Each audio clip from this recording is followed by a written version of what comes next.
ప్రస్తుతం కేంద్ర మంత్రి కిషన్ రెడ్డి మీడియాతో మాట్లాడుతున్నారు. లైవ్ ఈ యొక్క ఆక్సిజన్ ఉత్పత్తి చేసేటువంటి ప్లాంట్లు నిర్మాణం జరగడం జరిగింది.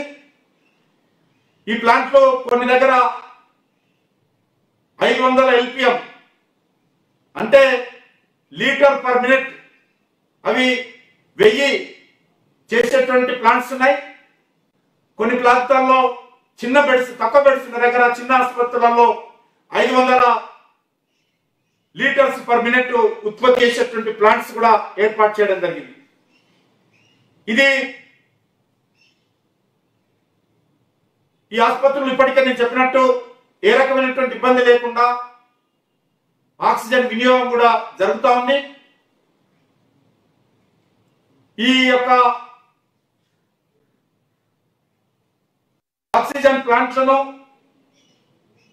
రాష్ట్ర ప్రభుత్వం సహకరించి ఎంత తొందరగా ఆయా ఆసుపత్రుల్లో వాటిని నిర్మాణం చేసుకుంటే అది తొందరగా మనకు పేషెంట్స్ కు సహాయకారం అందించేటువంటి విధంగా ఉంటుందని చెప్పి నేను ఈ సందర్భంగా రాష్ట్ర ప్రభుత్వాలను కోరుతా ఉన్నాను. అదేవిధంగా మీకు అందరికీ తెలుసు, వెంటిలేటర్స్ కూడా తెలంగాణ రాష్ట్రానికి 1400 వెంటిలేటర్స్ సుమారు 46 ఆసుపత్రులలో రాష్ట్రంలో ఉన్నటువంటి all government hospitals including area hospitals అన్ని ప్రభుత్వ ఆసుపత్రులలో ఈరోజు ప్రధానమంత్రి గారు వెంటిలేటర్స్ పంపించడం జరిగింది. అదేవిధంగా ఈరోజు తెలంగాణ రాష్ట్రానికి ఇప్పటి వరకు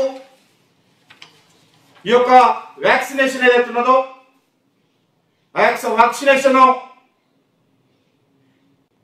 71,23,050 డోసెస్ ఈరోజు తెలంగాణ రాష్ట్రానికి పంపించడం జరిగింది. అందులో గవర్నమెంట్ హాస్పిటల్స్ కు ఉచితంగా కేంద్ర ప్రభుత్వం ఇచ్చినటువంటి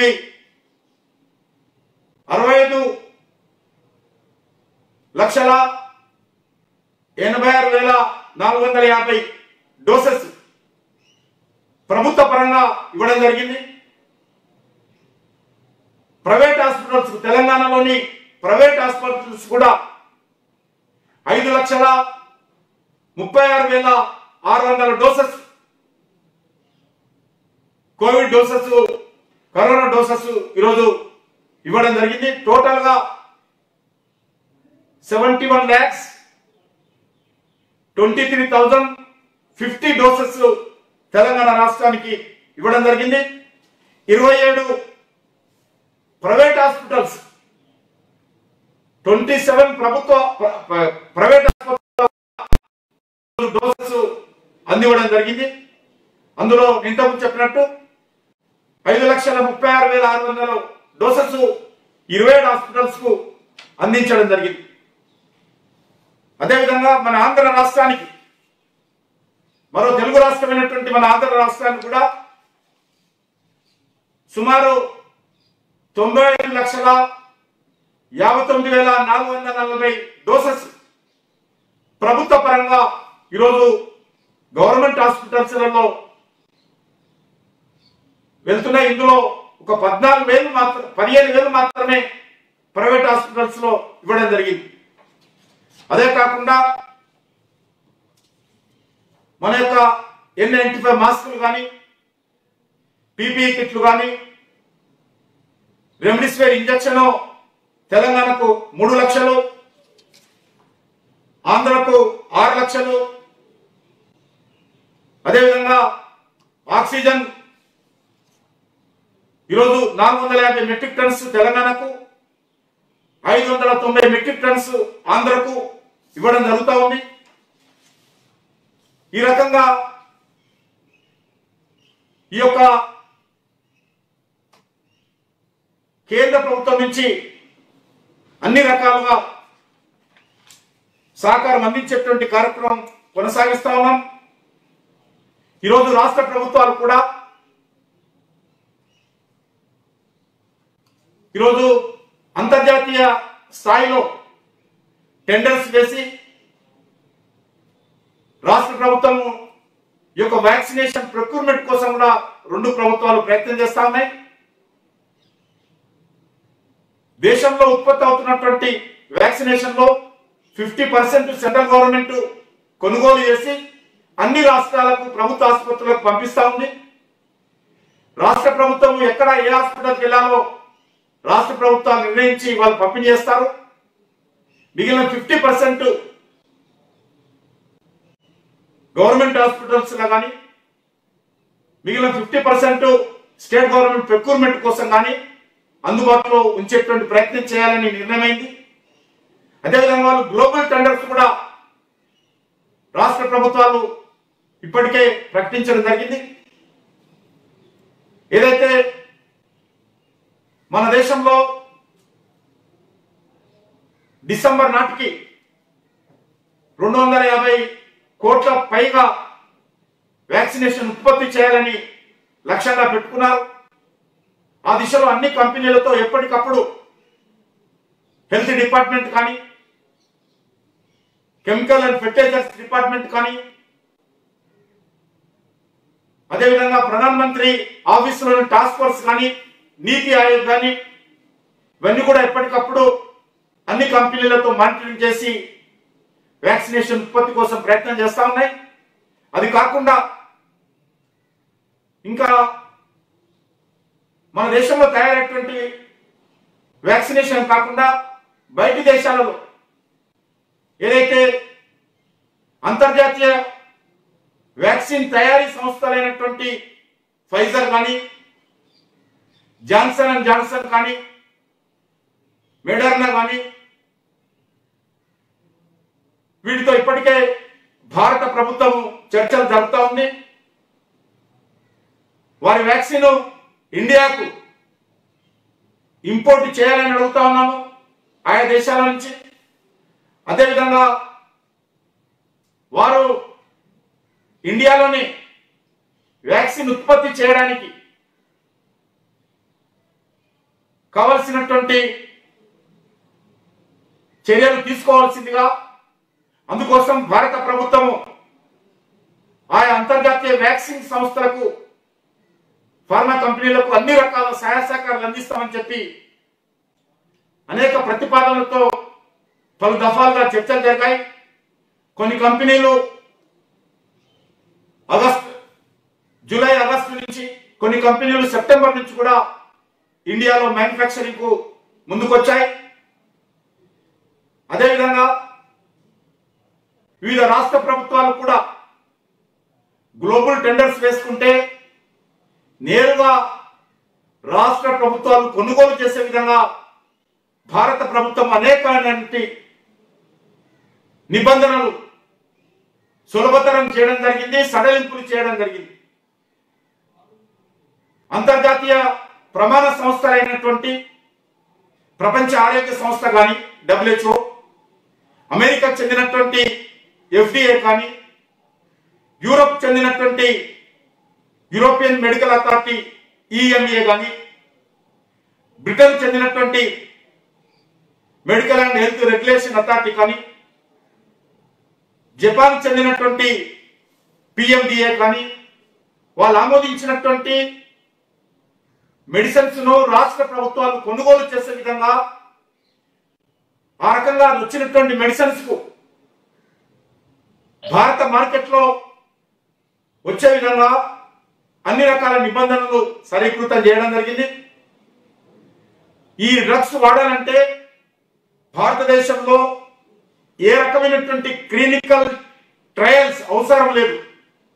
ఆ రకంగా అవసరం లేకుండా నిబంధనలు సడలింపు చేసి అవన్నీ కూడా నేరుగా భారత ప్రభుత్వం కానీ, రాష్ట్ర ప్రభుత్వాలు కానీ, ప్రైవేట్ హాస్పిటల్స్ కానీ ఎవరైనా ఇంపోర్ట్ చేసుకునే విధంగా, any private hospital can import, any state government can import, భారత ప్రభుత్వం కూడా ఇంపోర్ట్ చేసుకునే విధంగా ఈ యొక్క 4 అంతర్జాతీయ ప్రమాణ సంస్థలు గుర్తింపించినటువంటి వ్యాక్సిన్ ను భారతదేశంలో దిగుమతి చేసుకునే విధంగా కేంద్ర ప్రభుత్వం ఏ రకమైనటువంటి జోక్యం చేసుకోకుండా, కేంద్ర ప్రభుత్వం యొక్క అనుమతులు లేకుండా నేరుగా తెచ్చుకునేటువంటి అవకాశం కూడా ఈరోజు నిబంధనలు సరళీకృతం చేశామని చెప్పి మనం చేస్తా ఉన్నాను. కొన్ని రాష్ట్ర ప్రభుత్వాలు మేము ఇతర దేశాల నుంచి ఇంపోర్ట్ చేసుకోవాలంటే కేంద్ర ప్రభుత్వం అనుమతి ఇవ్వడం లేదనేటువంటి ఒక అవగాహన లేకుండా మాట్లాడుతూ ఉన్నారు. చాలా స్పష్టంగా నిబంధనలు సరళీకృతం చేసి ఏ రాష్ట్రమైనా దేశంలో తయారైనటువంటి వ్యాక్సిన్ కానీ, ఎందుకంటే చాలా రాష్ట్రాలు ఈ యొక్క డీకంట్రోల్ చేయండి, కేంద్ర ప్రభుత్వమే పూర్తిగా తమ ఆధీనంలో పెట్టుకోకూడదు, మా రాష్ట్రాలు మేము కొనుగోలు చేసుకునే విధంగా, మేము పంపిణీ చేసుకునే విధంగా మాకు అధికారం ఇవ్వండి అని చెప్పి పదే పదే ఆయా ముఖ్యమంత్రులు, రాజకీయ పార్టీలు, కొన్ని ప్రైవేట్ హాస్పిటల్స్ పదే పదే కేంద్ర ప్రభుత్వానికి విజ్ఞప్తులు చేసిన కారణంగానే ఈరోజు 50% మాత్రమే కేంద్రం కొనుగోలు చేసి మిగతా 50% దేశంలో ఉత్పత్తి అయ్యేటువంటి వ్యాక్సినేషన్ కు రాష్ట్ర ప్రభుత్వాలకు కానీ ప్రైవేట్ ఆసుపత్రులు కానీ కొనుగోలు చేసే విధంగా ఈరోజు కేంద్రం నిర్ణయం తీసుకుందని చెప్పి మనం చేస్తా ఉన్నాము. అదేవిధంగా ఈరోజు ఈ యొక్క